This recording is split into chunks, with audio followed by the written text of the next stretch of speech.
When I found the hidden camera in my bathroom, my stepson said, "I need to make sure you're not doing drugs." I was cleaning the bathroom vent when I found the tiny camera pointed directly at the shower, and my hands started shaking because I knew exactly who put it there. Jason, get in here now. My 19-year-old stepson walked in casually like I'd called him for dinner, not about a hidden camera in my private bathroom. What's up? He saw the camera in my hand and shrugged. Oh, you found it. I've been meaning to check the battery on that. He said it like it was completely normal to put surveillance equipment in his stepmother's bathroom. You've been recording me? My voice was shaking with rage, but he just rolled his eyes. Not you specifically. I'm monitoring the bathroom for evidence of drug use. Dad said you've been acting weird lately. Tired all the time. Moody. Classic signs of substance abuse. I stared at him in disbelief. I'm tired because I work 12-hour shifts as a nurse. I'm moody because you've been violating my privacy. He pulled out his phone and showed me an app. I have cameras in your car too, and your office, and one in your bedroom, but that one's just audio to hear if you're making suspicious phone calls. My stomach dropped. You've been watching me everywhere? Listening to me sleep? He nodded proudly. For 3 months. Dad gave me permission to investigate you. I couldn't believe what I was hearing. Your father knew about this? Jason smiled and it was cold. He bought the cameras. He said after his first wife cheated, he couldn't go through that again, so I'm helping him make sure you're trustworthy. His first wife was Jason's mother, who hadn't cheated but had left because Jason had exhibited disturbing behavior she'd wanted to get him help for. This is illegal. It's stalking. But Jason laughed. It's not stalking. It's protection. Dad needs to know what kind of person he married. He pulled up more footage on his phone. Like, here's you crying in your car after work. Why would you sit in the garage crying unless you were guilty about something? That was the day I'd lost a patient, but I didn't owe him an explanation. Or here's you on the phone with someone named Frank. Who's Frank? Dad's name is Robert. Frank was my brother, but Jason had already decided I was guilty. I'm calling your father right now. But Jason grabbed my phone. He already knows. I sent him daily reports. He said to keep monitoring until we find something concrete. I walked past him to find Robert, who was in his home office. You had Jason put cameras in my bathroom? Robert didn't even look up from his computer. Jason's good with technology. He's just making sure you're who you say you are. I held up the camera. This was in the shower. He's been recording me naked. Robert finally looked at me. He's not interested in that. He's looking for track marks, drug residue, suspicious behavior. I felt like I was going insane. This is sick. He follows me to work. He tracks my phone. He goes through my mail. Robert sighed like I was being dramatic. His mother abandoned him. He has trust issues. The therapist said to let him work through them. I knew that was a lie because Jason had refused therapy. What therapist? You told me he wouldn't go. Robert's face changed. Fine. There's no therapist. But he's protecting our family. After what his mother did to us, we can't be too careful. Jason appeared in the doorway. I also installed software on her laptop. She's been looking at apartment listings. She's planning to leave you, Dad. I had been looking at apartments because living with someone watching my every move was unbearable. Because you're stalking me. Jason stepped closer. See, Dad? She's getting defensive. People with nothing to hide don't get angry about security measures. He showed Robert his phone. Look at this. She went to a lawyer's office last week. Stayed for an hour. I had gone to a lawyer about getting a restraining order, but hadn't filed yet. She's planning something, Dad. Maybe she wants your money. Maybe she's already got another man lined up. Robert stood up and put his hand on Jason's shoulder. Good work, son. Keep monitoring. That's when I realized they were both insane. I walked out of Robert's office and went straight to our bedroom, locking the door behind me even though I knew Jason probably had cameras in here too. My hands were still shaking as I pulled out my phone and called my brother Frank, the one Jason was so suspicious about. When he answered, I whispered that I needed help getting out of here. Frank asked if I was safe right now, and I told him yes, but I didn't know for how long. I explained everything about the cameras and Robert's complete support of Jason's surveillance, how they were working together to monitor my every move. Frank told me not to pack anything or do anything that might alert them, just act normal while he figured out how to help me safely leave this nightmare. He said he would call me back tomorrow with a plan and to be careful until then.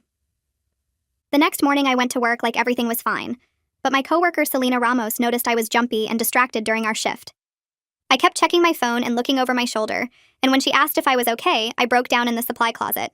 I told her everything about the cameras in my bathroom and car and bedroom, about Jason following me and tracking my location, about Robert defending it all as protection. Selena grabbed my hands and said that was crazy, that what they were doing was illegal and dangerous. She immediately offered to let me stay at her place if I needed to get out quickly, and I almost cried at having someone actually believe me instead of telling me I was overreacting.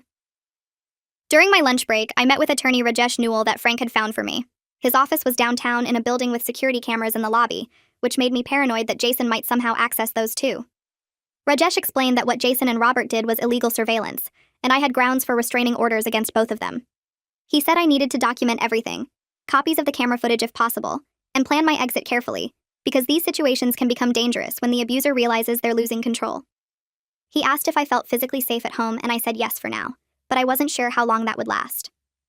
Rajesh gave me his cell number and told me to call immediately if anything escalated, and he started preparing paperwork for the restraining orders. I spent the next 3 days pretending everything was normal while secretly photographing every camera location I could find. I found 2 more in the garage and 1 in the laundry room that I hadn't noticed before. I wrote down dates and times Jason had followed me to work, to the grocery store, to the gym. I forwarded important documents to Frank's email address, things like my birth certificate and nursing license and bank statements. Jason watched me constantly, but I forced myself to act like the defeated wife who had accepted the surveillance, which seemed to satisfy him for now. At dinner, I asked him about his classes and Robert about his work, playing the role of the obedient wife who had learned her lesson. Omar Ramos, the hospital security guard who was Selena's husband, offered to help me document the cameras in my car during my shift without Jason knowing. We went out to the employee parking lot during my break, and Omar crawled under my car with a flashlight. He found 3 devices hidden in my vehicle and photographed them with timestamps, giving me evidence that proved the extent of the surveillance I was experiencing. One was attached to the undercarriage near the back wheel, another was behind the front bumper, and the third was tucked inside the wheel well. Omar said these were professional-grade tracking devices, not cheap ones you buy online, which meant Robert had spent serious money on this surveillance system. Robert confronted me that evening about seeming distant, and demanded to know if I was planning something. His paranoia was showing through his attempt at concern, his eyes searching my face for any sign of deception. I told him I was just exhausted from work, and the stress of feeling watched all the time, which made him defensive and angry. He said I was still complaining about Jason trying to protect our family, that I should be grateful they cared enough to keep me safe. I wanted to scream that monitoring someone in the shower wasn't protection, but I kept my face neutral and apologized for being difficult. Robert seemed satisfied with my submission, and went back to his office, leaving me alone in the kitchen with my racing heart. Jason cornered me the next morning in the kitchen and showed me his phone with real-time tracking of my location. He casually mentioned he had noticed I sat in the hospital parking lot for 15 minutes yesterday, asking what I was doing. I realized that was when I met with the attorney, and my blood ran cold wondering if he somehow knew. I told him I was just taking a break before my shift, eating a granola bar in my car because I'd skipped breakfast. Jason stared at me for a long moment and then smirked, walking away like he had proven some point about monitoring me. I stood there gripping the counter until my hands stopped shaking, knowing I had to get out soon before they discovered what I was really planning. Frank called that afternoon with a plan. He had rented a small apartment in my name across town, set up a new bank account Jason couldn't access, and arranged for movers to get my essential belongings out, while Robert and Jason were both away next week. Robert had a business meeting 2 hours away on Tuesday, and Jason had classes all day, giving me a window to escape. I was scared, but also relieved that someone was helping me escape this insanity, instead of telling me I was overreacting. Frank said he would be there with the movers and we would work quickly to get everything out before either of them got home. He reminded me not to pack anything obvious, not to change my behavior at all until the day I left. I met with Rajesh Newell again, and he had prepared restraining order paperwork for both Jason and Robert. He explained that the surveillance constituted stalking and harassment under state law, and once I was out safely, we would file everything at once so they couldn't interfere with my leaving or try to intimidate me into coming back. The paperwork detailed every camera location, every instance of following me, every violation of my privacy over the past 3 months. Rajesh said the evidence Omar had photographed and the documentation I had gathered was strong, and a judge would almost certainly grant the restraining orders. He asked if I had somewhere safe to stay, and I told him about the apartment Frank had rented, and he nodded approvingly, saying that was smart planning. I walked back to my car after my shift ended and tried to act normal, even though my whole body felt tense from keeping up the pretense that everything was fine. Selena caught up with me in the parking lot and grabbed my arm gently, her eyes narrowing as she looked at the bruise that had formed there. She asked if Robert or Jason hurt me, and I could hear the concern in her voice mixed with something harder, like she was ready to do something about it if I said yes. I explained it was from yesterday when I helped transfer a patient who was heavier than expected, and the bruise was from where his weight shifted suddenly against my arm. She studied my face for a long moment like she was trying to decide if I was telling the truth.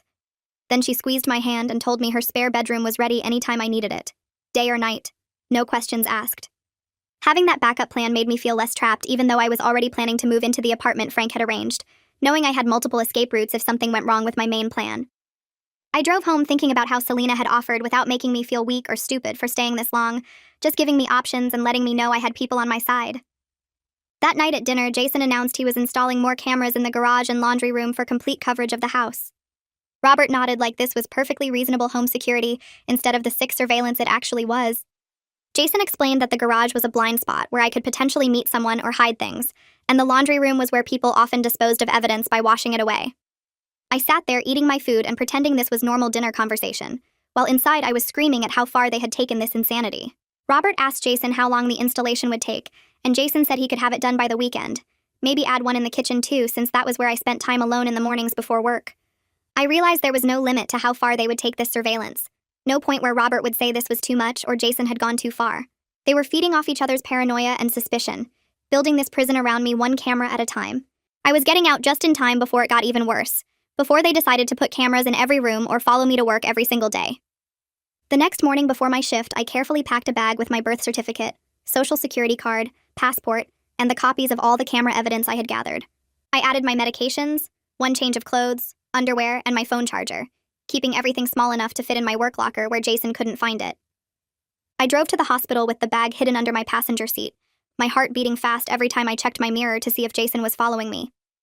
At work, I stuffed everything into my locker and locked it, feeling like I had just completed the first real step toward freedom. Every night that week, I came home expecting Jason to confront me about something, to tell me he had seen me packing or noticed something missing. He seemed satisfied that his monitoring was keeping me in line and preventing whatever imaginary thing he was convinced would happen, like as long as he could watch me, I couldn't betray his father. I played the role of the defeated wife who had accepted the surveillance, moving through the house like I had given up fighting, and it seemed to work because both of them relaxed a little. Robert came into our bedroom one night and started touching me in a way that meant he wanted to be close, and I felt my whole body go rigid knowing Jason had audio recording running in this room. I couldn't go through with it and I pulled away, which made Robert angry in that cold, quiet way that was somehow worse than yelling. He accused me of holding back love as punishment for the cameras, like I was being petty and vindictive instead of violated. I told him I couldn't be close to him knowing his son was listening to us, that it made my skin crawl to think about Jason reviewing recordings of our private moments.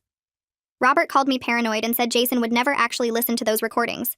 They were just there for security purposes in case I made suspicious phone calls.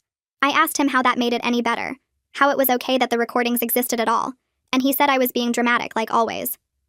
The fight went on for an hour with him getting angrier and me getting more disgusted, until finally he stormed out and slept in the guest room. I lay there in the dark thinking about how he was chosen his disturbed son over his wife, how he would rather let Jason monitor our bedroom than admit this whole thing was sick. My phone buzzed the next afternoon with a text from Frank saying everything was ready for Tuesday. Robert had a business meeting 2 hours away that would keep him gone most of the day, and Jason had classes from 9 until 4. I confirmed that I was working a day shift that ended at 3, which gave me time to meet the movers and get my important stuff out before either of them got home. Frank said he would be there with the movers to help load everything quickly and make sure I got out safely. I felt my hands shaking as I typed back my confirmation, knowing that in less than a week I would be free from their surveillance and control. The rest of my shift, I kept checking my phone to make sure the plan was still in place, that nothing had changed. Tuesday was really going to happen. Jason showed up at the hospital 2 days later without any warning, walking into the building like he had every right to be there.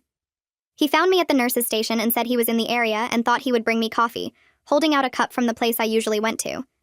I knew he was checking on me because his tracking showed I had been at work all day without going anywhere, and he wanted to see what I was actually doing with my time. Selena appeared from the other side of the station and stepped between us, telling Jason in her firm nurse voice that family visits needed to be arranged in advance, and he needed to leave. Jason tried to argue that he was just bringing his stepmother coffee, but Selena didn't back down and told him hospital policy was clear, and he needed to go. I used that moment to slip away into a patient room, hiding there until Selena texted me that he had finally left the building. My whole body was shaking when I came out and Selena hugged me, saying she knew something was wrong and she wasn't going to let him corner me at work. That evening, I drove to Selena's house with copies of my car keys, credit cards, and all my important documents in a folder. She let me store everything in her spare bedroom closet where Jason couldn't possibly find it, giving me another layer of protection in case he somehow discovered my hospital locker or searched my car. I told her about Tuesday's plan and she made me promise to text her the moment I was safely in the new apartment. Rajesh had already filed the papers for the restraining orders to be served right after I got out, and Frank had arranged for the locks on my new apartment to be changed the same day I moved in. Every piece was falling into place, and I felt like maybe I could actually do this, actually escape without them stopping me or hurting me. Robert announced at dinner that he was taking Jason out the next night to celebrate him getting accepted into some tech program. They were both excited about it, and I realized they were bonding over their shared need to control and monitor, like Jason's acceptance proved he was smart and capable instead of disturbed. After they left for dinner, I moved fast through the bedroom, checking every spot I could think of for hidden cameras. I found 2 more devices I hadn't noticed before, one tucked behind a picture frame and another inside a decorative box on the dresser. I photographed both with my phone, making sure to get clear shots that showed exactly where they were hidden and how small they were. My stomach turned thinking about how thoroughly they had invaded my privacy, how many hours of footage existed of me in my most private moments. I put everything back exactly how it was, and went downstairs, feeling sick, but also relieved that I had more evidence to show the police and the judge. The night before I was supposed to leave, I lay in bed fully dressed with my phone in my hand, and the ringer turned on high. Jason knocked on my door at midnight and asked through the wood if I was really sleeping, saying his audio monitoring picked up sounds that seemed like I was awake. I called out in a sleepy voice that I was sleeping, and he needed to let me rest because I had work in the morning. He stood outside my door for 5 full minutes, and I could see his shadow under the door, could hear him breathing on the other side. My hand was wrapped around my phone, ready to call the police if he tried to come in, my whole body tense and waiting. Finally, he walked away, and I heard his footsteps going down the hall to his room.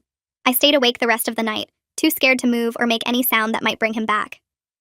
Tuesday morning, I got up and went to work exactly like I did every other day, but my hands shook through my entire shift. I dropped supplies twice and had to redo an IV because I couldn't get my fingers steady enough to insert it properly. Selena squeezed my shoulder during shift change and whispered that I had this, that in a few hours I would be free.